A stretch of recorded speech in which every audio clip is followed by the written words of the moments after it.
ایک بھائی کا سوال ہے، بخاری کی اس حدیث کو ہم کیسے سمجھیں؟ اللہ تعالیٰ کے پیارے پیغمبر صلی اللہ علیہ وسلم نے فرمایا وہ قوم کبھی فلاح نہیں پائے گی جس کی حکومت ایک عورت کے ہاتھ میں ہو۔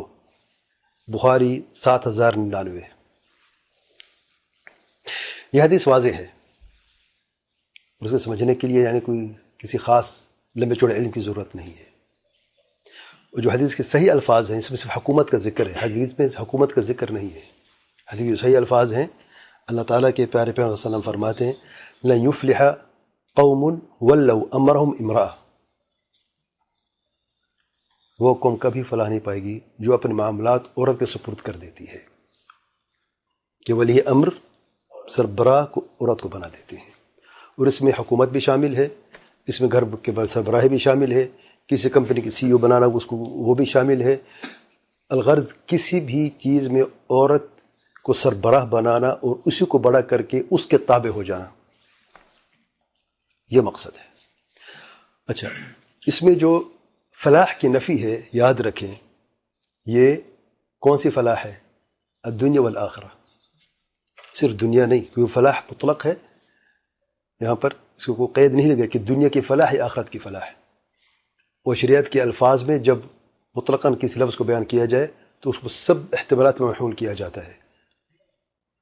تو لن یفلح سے مراد کبھی فلاح نہیں پائے گی، ٹھیک ہے؟ اور اس سے مراد کیونکہ لوگ کہیں گے کہ فلان کی مثال لے لیں، اس عورت کے ہوتے ہوئے بڑی ترقی کی تھی ملک نے، مثال کے طور پہ یہ فلان گھرانہ ہے، یہ فلان کمپنی ہے، عورت کی وجہ سے بڑے اس نے ترقی کی ہے۔ یہ دنیا کی ترقی ہے، آخرت میں فلاح کبھی ہو نہیں سکتی۔ دوسری بات یہ ہے کہ جو دنیا کی ترقی بھی ہے تو ڈیسیجن میکر عورت اکیلی نہیں ہوتی، فیصلہ صرف عورت کا نہیں ہوتا۔ آپ دیکھیں جس ملک کی عورت سربراہ ہے اس کے مشیر ہوتے ہیں اور مرد ہوتے ہیں اکثر، تو مشورہ کر کے آگے بڑھتی ہے، تب بھی وہ مردوں کی ہی محتاج ہوتی ہے۔ اگر کامیابی کی بات میں کروں، ترقی کی بات میں کر رہا ہوں۔ اب اس میں دو باتیں اور سمجھ لیں آپ۔ پہلی بات یہ حدیث کے جو الفاظ پر ذرا غور کریں۔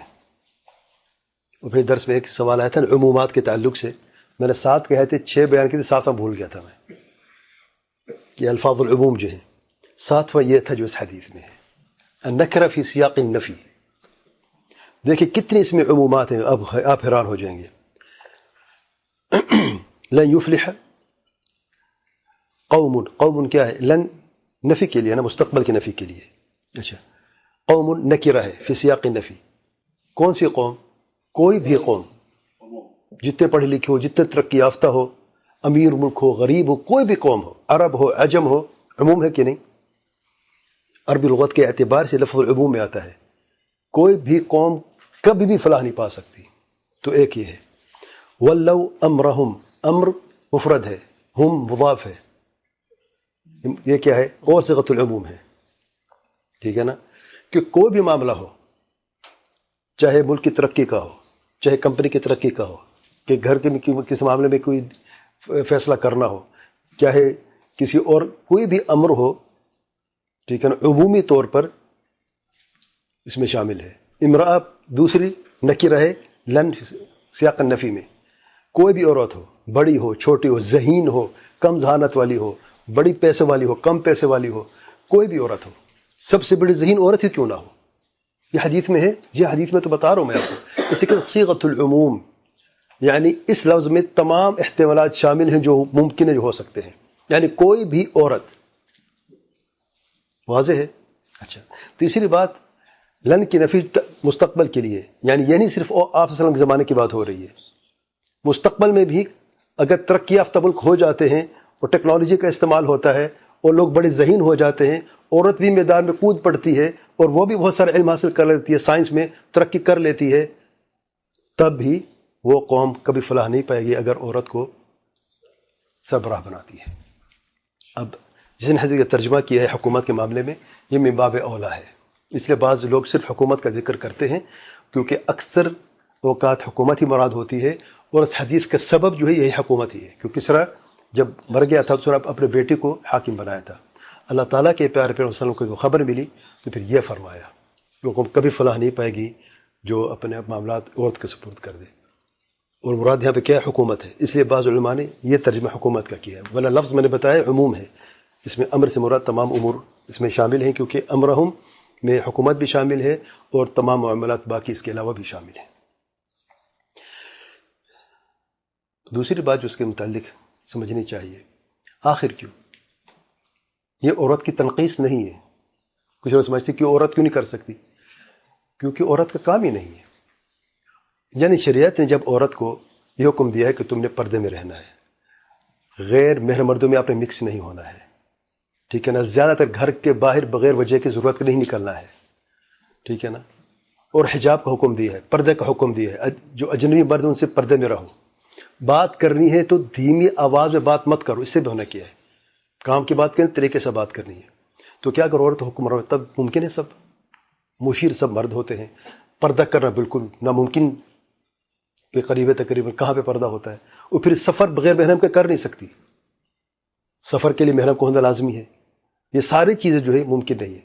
اور پھر عورت جو ہے اکثر اوقات جو ہے جوش میں فیصلہ کرتی ہے، ایموشنز اس کے ہمیشہ غالب ہوتے ہیں، اکثر اوقات غالب ہوتے ہیں۔ یہ مطلب نہیں نعوذ باللہ کہ وہ جس حدیث میں کہ کم عقل و کم دین ہے تو بالکل پاگل نہیں، اس مراد یہ نہیں، کیونکہ عورت کی طبیعت الفطرت ہی ہے، اللہ نے پیدا ایسا کیا ہے۔ اب مینسس کی حالت میں یا حمل کی حالت میں عورت کی کیسی حالت ہوتی ہے، کیا اس حالت میں صحیح فیصلہ ہو سکتا ہے؟ تو شریعت نے سب کو دیکھا ہے، پھر جا کے یہ فیصلہ کیا گیا ہے، یہ اس میں عورت کی تنقیص نہیں ہے، کیونکہ عورت کا کام ہی نہیں ہے۔ جو عورت کا کام ہے وہی اس کے ذمہ ہے، بچوں کی تربیت، بچوں کی دیکھ بھال، وہ بہت بڑی ذمہ داری ہے، پتہ ہی ملک کو چلانے سے بڑی ذمہ داری ہے۔ ملک تو کوئی چلا لے گا، مرد بھی چلا سکے کوئی بھی، لیکن گھر کے معاملات، بچوں کی تربیت باپ نہیں کر سکتے جس طرح کہ ماں کر سکتی ہے، کیونکہ ماں زیادہ تر بچوں کے ساتھ وقت گزارتی ہے، نرسری کا وقت ماں کے ساتھ، ماں کی گود میں گزرتا ہے، باپ کے ساتھ نہیں گزر سکتا۔ یہ بچے کو ماں کی ضرورت ہے، بچوں کو ماں کے پیار کی ضرورت ہے، ماں کی شفقت کی ضرورت ہے، اس کی توجیہ تربیت کی ضرورت ہے، اس کے اخلاق، اس کے دین کو دیکھنے کی ضرورت ہے۔ یہ ماں کے بغیر کوئی بھی نہیں کر سکتا، باپ بھی نہیں کر سکتا۔ یعنی دیکھیں بچہ سینے سے رکھ کے دودھ پیتا ہے، وہ صرف دودھ نہیں پیتا، وہ ماں کی جو محبت ہے، جو رحمت ہے، وہ سب اس میں شامل ہو رہی ہے۔ یہ کون کر سکتا ہے ماں کے سوا؟ کہتے دودھ پلانے والی عورتیں لے کے آئیں، ماں کا درجہ لے سکتی ہیں؟ سوال نہیں پیدا ہوتا۔ کہتے ہیں گھر میں جو خادمہ ہے وہ تربیت کرتی ہیں، کیا تربیت کرتی ہیں؟ میرے بھائی ماں کی جگہ کوئی لے نہیں سکتا، اس لیے عورت کو اللہ کے لیے اس کا جو کام ہے، جو ذمہ ہے، وہ اس کو کرنے دیں اور پھر کمال دیکھیں۔ اس لیے عورت یہ نہ سمجھے اس کو تنقیص ہے، شریعت نے اس کو حق نہیں دیا ہے، شریعت کو اس کو پیچھے کیا، نہیں واللہ پیچھے نہیں کیا، بلکہ شریعت نے عورت کو آگے کیا ہے اور اس کو سمجھا تمہاری حدیں کیا ہیں، پار مت کرو۔ اگلے سوال کا جواب میں بتاؤں گا، میں یہاں تک صحابہ دیکھیں اور صحابیات دیکھیں، امہات المؤمنین، سب سے زیادہ پاکیزہ دل کون ہے انبیاء کے بعد؟ صحابہ ہیں، امہات المؤمنین ہیں۔ اگر تمہیں کسی متاع کا سوال کرے تو کیسے سوال کرو؟ فاسألون من وراء حجاب ذلك اطہر لقلوبکم وقلوبہن، تمہارے دل کے پاکیزہ سب سے زیادہ پاکیزہ تمہارے ان کے دلوں کے لیے۔ کس کے دل کی بات ہو رہی ہے؟ دور حاضر کے مرد اور عورتوں کی بات میں، ہماری جیسے لوگوں میں؟ ہماری حیثیت ہی کیا ہے؟ صحابہ اور صحابیات کے دل پاک، اس کے باوجود بھی اگر بات کریں پردے کے پیچھے سے بات کرو گے، کچھ معاملات طے کرے کہ کیوں بات کرنی ہے۔ کیا عورت اگر حکمران ہے، سربراہ ہو، یہ ممکن ہے؟ بتائیں کون سی حکمران عورت ہے جو پردے کے بیچ میں جا کے فیصلہ کرتے بات کرتی ہے؟ ایک دکھا سکتے مجھے آپ؟ سوال نہیں پیدا ہوتا۔ تو اس لیے جو عورت کے جو حدود ہیں اس میں اس کو رکھیں اور پھر دیکھیں، واللہ عورت کمال کر دیتی ہے۔ عورت اپنے حد میں رہ کر، اللہ کی قسم کھا رہا ہوں، اگر اس کو حق ادا کیا جائے، وہ صحیح جو ذمہ داری ہے اللہ سے ڈرتے ہوئے اسے نبھائے، تو عورت جیسا کوئی ہے ہی نہیں۔ وہ مردوں سے بھی آگے ہے اس معاملے میں، بچوں کی تربیت میں، بچوں کی دیکھ بھال میں، گھر کی دیکھ بھال میں، گھر کے رازداری میں، گھر کے جو اندر جو کام اس کے ذمہ جو کرنا ہے، اس کو کوئی مثال نہیں دے سکتے آپ۔ لیکن اس کو وہاں سے نکال کے آپ معاشرے میں ایسے پھینک دیں، یا آپ اس کو ایسا کام دے دیں جو اس کے ذمہ ہی نہ ہو، نہ اس کی ذمہ داری ہو، نہ وہ کر سکتی ہے، نہ اس کی حدود میں ہے۔ تو جب بھی آپ حد پار کر دیتے ہیں تب مصیبتیں کھڑی ہو جاتی ہیں اور پھر مسائل ہوتے ہیں۔ اس لیے فرمایا ہے کبھی فلاح نہیں پائے گی دنیا میں، اگر ظاہر کوئی نظر بھی آ جائے آپ کو، لیکن کبھی فلاح نہیں پائے گی۔ بعض لوگ ثبوت پیش کرتے ہیں سلیمان علیہ السلام کے قصے میں، بلقیس کا قصہ کا، کہ عورت حکمران تھی اور صحیح فیصلہ کیا ہے۔ علماء نے کہا ہے کس نے کہا کہ صحیح فیصلہ کیا ہے؟ وہ تو ڈر کے مارے سامنے نہیں کر سکے، جبکہ اس کے سارے جتنے مرد تھے، اس کے متحد جو تھے، سب نے کہا ہم تیار ہیں جنگ کے لیے۔ یہ کہا تھا کہ نہیں؟ آپ جو حکم کریں ہم تعمیل کرنے کے تیار ہیں، ہم مر بھی جائیں گے کوئی مسئلہ نہیں ہے، لیکن مقابلہ کریں گے۔ اس نے کیا کہا؟ مقابلہ کرو نہ کرو۔ تو عورت ہمیشہ ان معاملات پہ فیصلہ صحیح نہیں کر سکتی، جبکہ بعد میں سے یہ ثابت ہوا کہ جنگ سے بچ گئے، کیونکہ سلیمان علیہ السلام کی فوج کا کون مقابلہ کر سکتا تھا؟ لیکن اس کو پتہ نہیں تھا کہ کتنے طاقتور ہے، پتہ نہیں تھا کہ کون شخص ہے، پتہ نہیں تھا کہ بادشاہ ہے کہ یہ بندہ نبی ہے یا کون ہے۔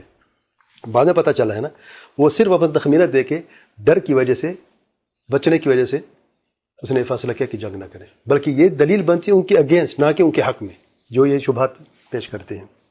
الغرض عورت نہ حکمراں بن سکتی ہے، نہ کسی گھر کی سربراہ بن سکتی ہے خاوند کے ہوتے ہوئے۔ ہاں کوئی بیوہ مجبور ہے تو الگ بات ہے، دیکھ بھال والا نہیں تو صرف اس کے ذمہ سب، لیکن خاوند کے ہوتے ہوئے گھر کے سربراہ خاوند ہے، ذمہ دار خاوند ہے، کلکم راع و کلکم مسئول عن رعیتہ، یہ مرد کی بات ہو رہی ہے، ضمیر مرد کی طرف ہے، اور گھر کی عورت بھی گھر کی ذمہ دار ہے، اس کی اپنی ذمہ داریاں ہیں اللہ تعالیٰ نے سونپی ہیں، لیکن کبھی مرد عورت کی جگہ یا عورت مرد کی جگہ نہیں لے سکتی۔ جو مرد کے کام ہے مرد کریں گے، عورت کے کام ہے جو اپنے حدود میں رہ کے کام کرے گی، اس میں بھلائی، اس میں برکت ہے، واللہ اعلم۔ اس میں ہے نا کہ ہدہد نے بھی یہ ذکر کیا تھا کہ تملک امرات، جی ہاں، بلکہ ہدہد نے اسی آیت میں، ہدہد نے بھی یعنی ذرا تعجب کا اظہار کیا تھا کہ عورت کیسے قرآن بن سکتی ہے، یہ بھی دلیل بنتی ہے کہ عورت جو ہے نا قرآن نہیں بن سکتی۔ بارک اللہ فیک، واللہ اعلم۔